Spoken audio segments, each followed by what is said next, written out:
Tchaikovsky once said, "If you want to know anything about my inner life, just listen to my music."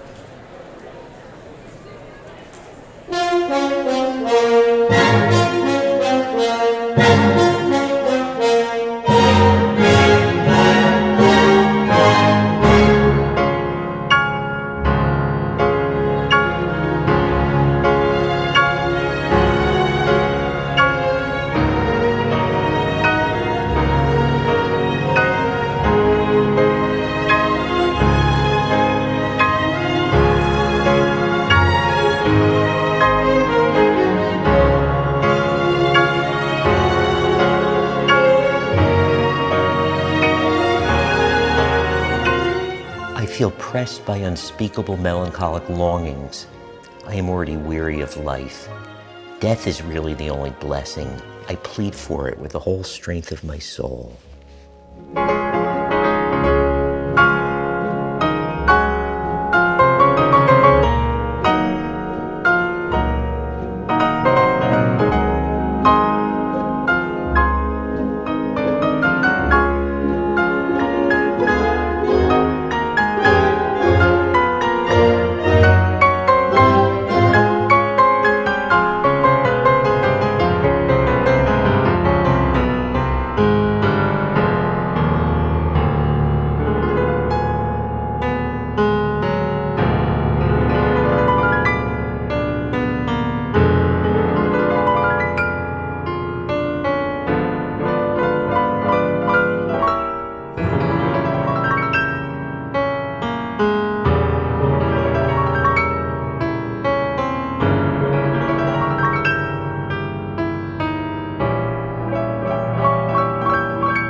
Tchaikovsky was an introverted, vulnerable youngster, acutely sensitive to criticism and prone to burst into tears. He grew into an emotionally troubled adult for whom composing music was the only effective coping mechanism. He once wrote, "I need work like I need air to breathe. As soon as I am idle, despondency overcomes me. I am dissatisfied with myself and even hate myself. Only work saves me. Without music, I would go insane."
There's a long-standing tradition associating creative genius with madness or mental illness. We trace this back at least as far as ancient Greece.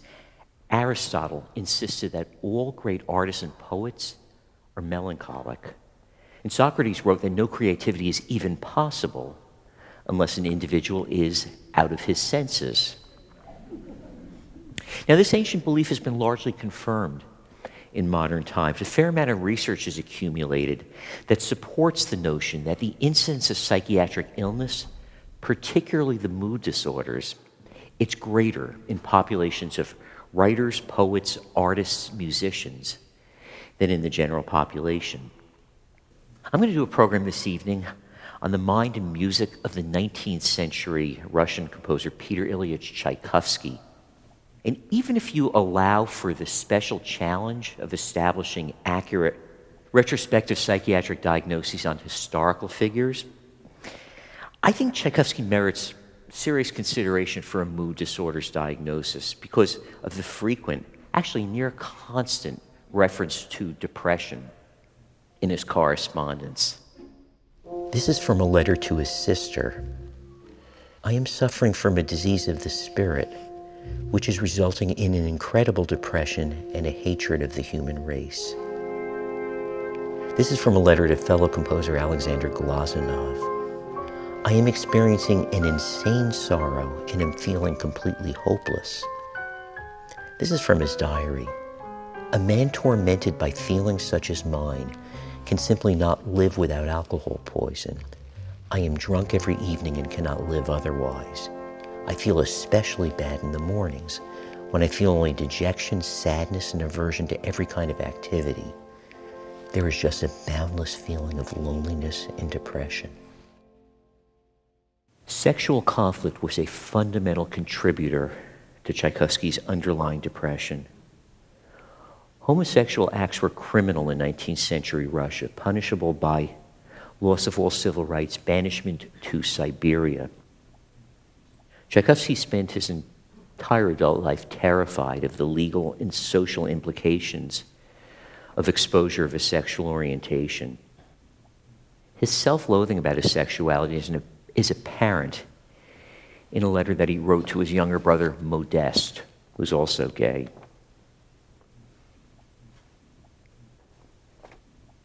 Our inclinations are the greatest and most insurmountable impediments to our happiness, and we must fight against our natures with all our strength.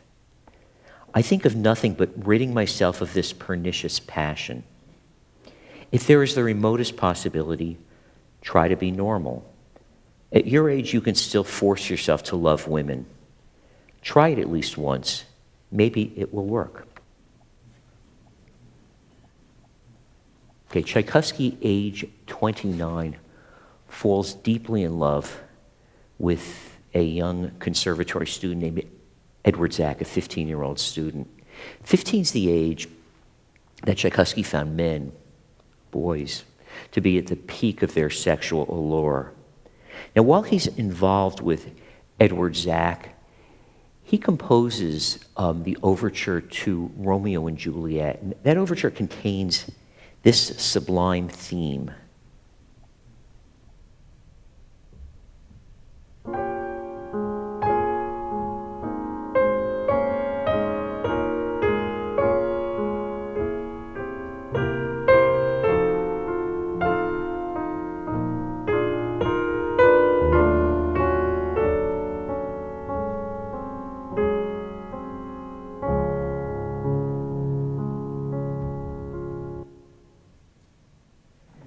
That 15-year-old boy is almost certainly the inspiration for the love theme from the overture to Romeo and Juliet.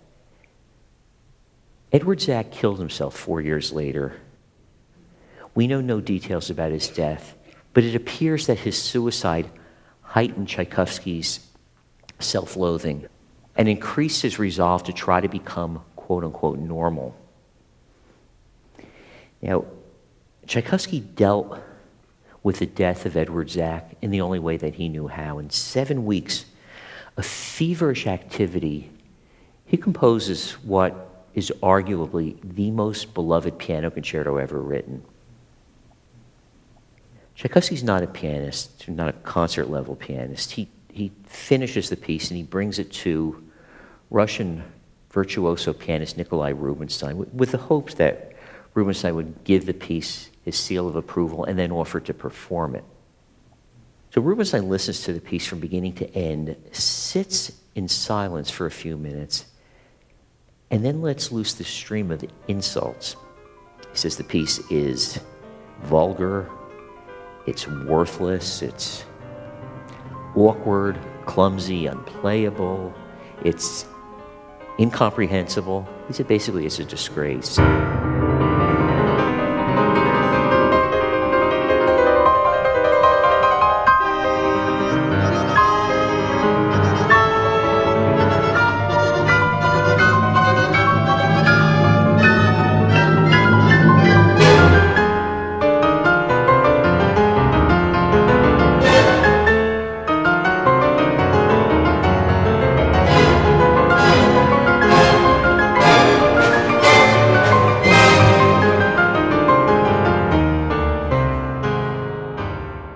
Tchaikovsky is shocked. He's stunned. He runs out of the room.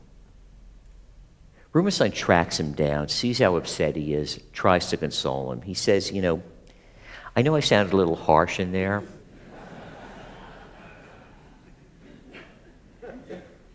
He says, I meant what I said. The piece is terrible.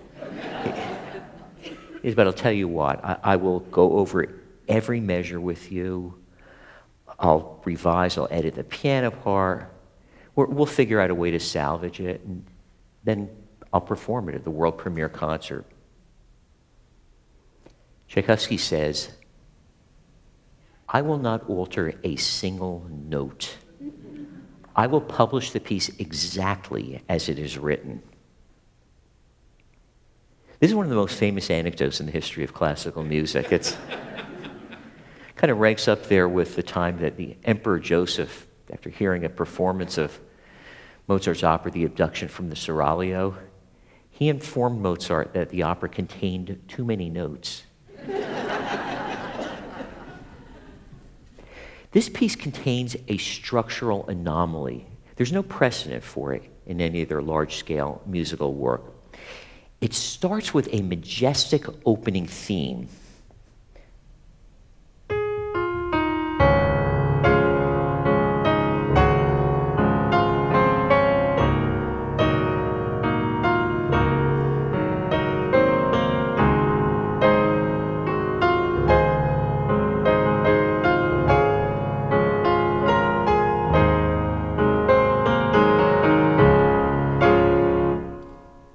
So this theme dominates the opening several minutes of the piece, and then you keep waiting for it to return. The recapitulation of the first movement, the coda of the first movement, the second movement. How about the grand finale of the third movement? And it never comes back. This would be like a novelist killing off his protagonist in chapter 1. So why did Tchaikovsky do something so unusual? I think the explanation for this mystery lies in an understanding of his emotional state. At this point, his despair was so urgent that he sought to escape into idealized musical fantasy worlds. So much of classical music is based on motivic economy. Beethoven, for instance, writes 4 notes, and then he creates an entire symphonic universe out of just those 4 notes. Tchaikovsky's not interested in economy. He is interested in excess, in extravagant gestures. And what could be more extravagant than writing a glorious opening theme and then simply tossing it away? And it's as if he's saying, we don't need that theme. I'll just keep delivering better ones.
In 1877, Tchaikovsky's 37 years old.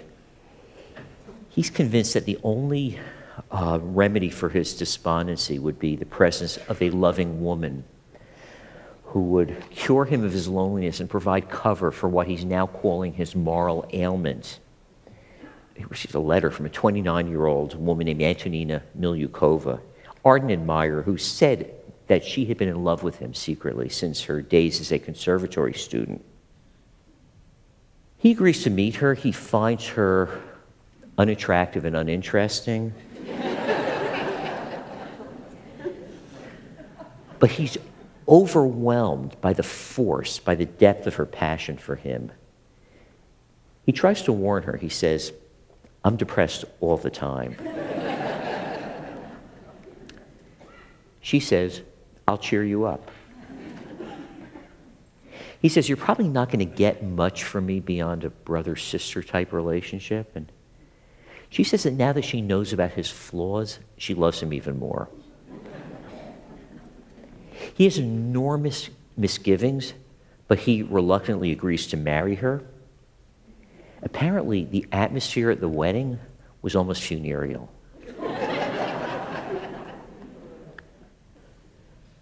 And during the time that they were married, he lost the ability to compose. He wrote in his diary, "I am now living the life of a plant with music extinguished forever." He is desperate and contrives a way to end his misery. He concludes that he has to commit suicide, but decides that he needs to make his death appear accidental in order to spare his family from dishonor. On a chilly night, he leaves his home unnoticed, walks to the Moscow River, and wades waist deep into the icy water. He immerses himself for as long as he can stand it, until he is convinced that he would contract a fatal case of pneumonia. As it turns out, he doesn't even catch a cold, but he arrives back home, tells his wife he had a fishing accident, and prays fervently for his death. On the verge of a complete breakdown, he leaves Moscow to see his brother Anatoly. By the time he arrives in St. Petersburg, he is in a delirious state, agitated, disoriented, barely conscious. He is examined by psychiatrist Dr. Belinsky, who advises Anatoly that if his brother is to have any hope of recovery, he can never see his wife again. Anatoly returns to Moscow and informs Antonina that her marriage of 9 weeks is over.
Tchaikovsky spent the rest of his life terrified of Antonina's power to expose details about his sexuality, and he paid her what felt to him like blackmail money in exchange for her silence. Now, much of this money was supplied by a woman named Nadezhda von Meck, 46-year-old, fabulously wealthy widow, mother of 11 children, who wrote earlier that year, she wrote Tchaikovsky a passionate fan letter, in which she really said to him that she said, "Listening to your music brings me to the brink of ecstatic states always." She proposed an arrangement for him. She told him that she wanted to give him a substantial monthly allowance, a very generous amount of money, but only on one condition, and that is that they never meet. And Tchaikovsky wrote back, "I think I can manage that."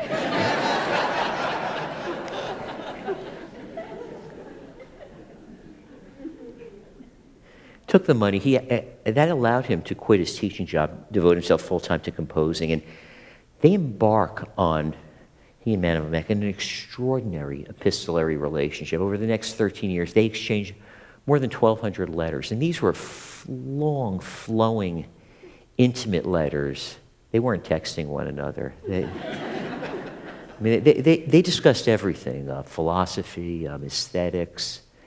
Why was it so important that they never meet? I think Madame Van Meck, I think she knew that she was in love with the music and not the man. I think she wanted to perpetually idealize this creative genius. And I think she sensed that she couldn't sustain this idealization were they to meet in person. Now, Tchaikovsky, for his part, through Madame Van Meck's love letters and financial support, he was able to recapture that long-lost state of maternal dependency without having to actually physically be in the presence of a woman. Okay, 1891, Tchaikovsky's now 50 years old. He looks to be closer to 70. Alcoholism, chain-smoking unfiltered cigarettes, chronic stress, all took a significant toll on his appearance. He's at the peak of his creative powers. At this point, he's the most famous composer in the history of Russia. He's in demand all over the world. 1891 is the year that Carnegie Hall opened here in New York City. Opening night concert in Carnegie Hall, the music of Tchaikovsky, conducted by Tchaikovsky.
Conducting elicited an unusual psychological symptom.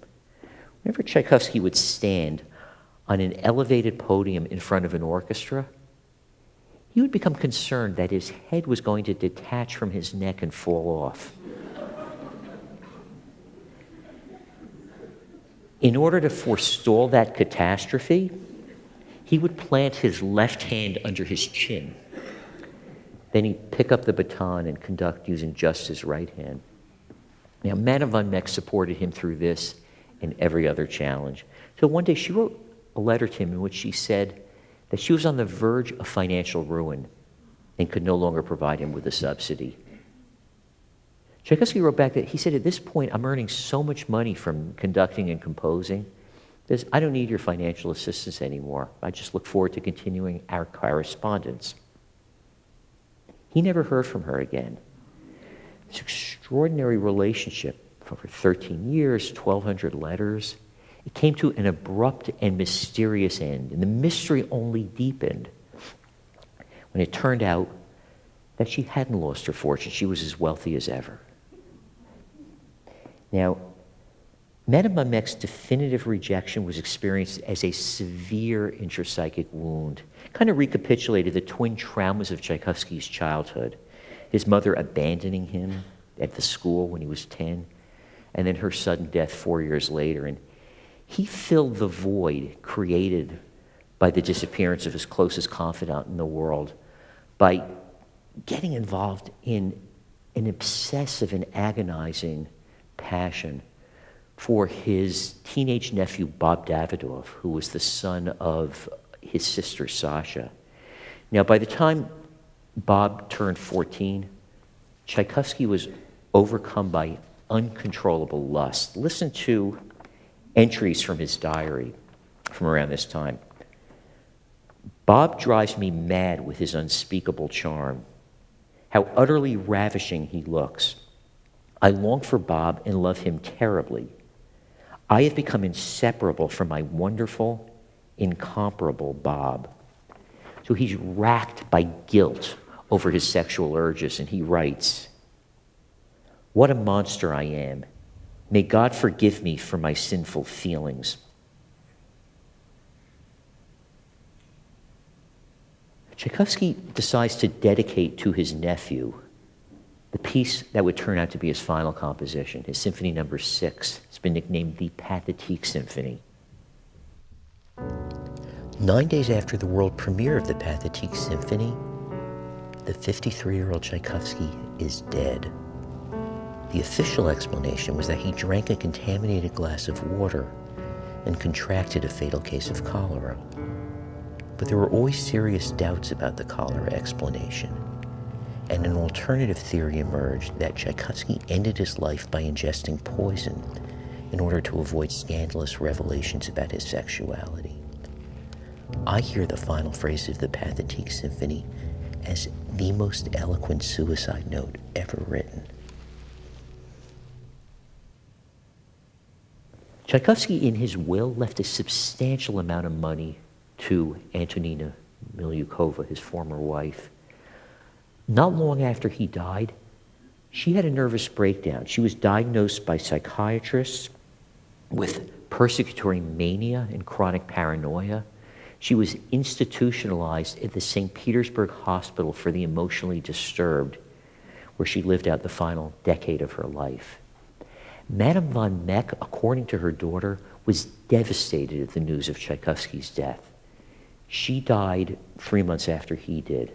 Now, in their extensive and intimate correspondence, they never directly discussed the issue of sexuality. She was a pretty sophisticated woman. I think she knew what was going on. But she once posed the question to him, "Have you ever been in love?" You ask if I've ever been in love. I take you to mean non-platonic love. The answer is yes and no. If we rephrase the question slightly and ask whether I've ever known complete happiness in love, the answer is no, no, and no again.